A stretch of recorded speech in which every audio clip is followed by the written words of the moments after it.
কোন সুস্থ সবল যুবক খোদার কসম এটা ভাবতে পারে না, এটা হইতেই পারে না। আজ ব্যর্থতার এই দায়ভার মা বাবারও, ব্যর্থতার এই দায়ভার সন্তানেরও।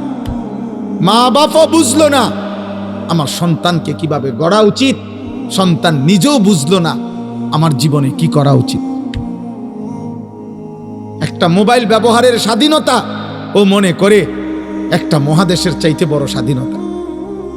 একটা মোটর সাইকেল চালাইবার স্বাধীনতা ও মনে করে এটা আমার জীবনের সবচেয়ে বড় স্বাধীনতা। একটা মেয়ের সাথে হারাম সম্পর্ক করার সুযোগ ও মনে করে এটা আমার জীবনের শ্রেষ্ঠ অর্জন। আমার সাথে কারো রিলেশন আছে, কোন অসৎ মেয়ে আমার সাথে সম্পর্ক আছে, অসৎ, যদি বলেন না ও হিজাব পরে, না ও হিজাব পরা অসৎ।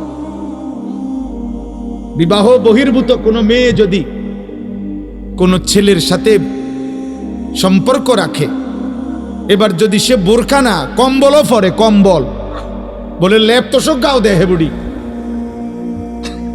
কম্বল গায়ে দেয়, অথচ কোন ছেলের সাথে তার হারাম সম্পর্ক, তো খোদার কসম ওই মেয়ে, ওই কন্যা চরিত্রহীন, ও চরিত্রহীন,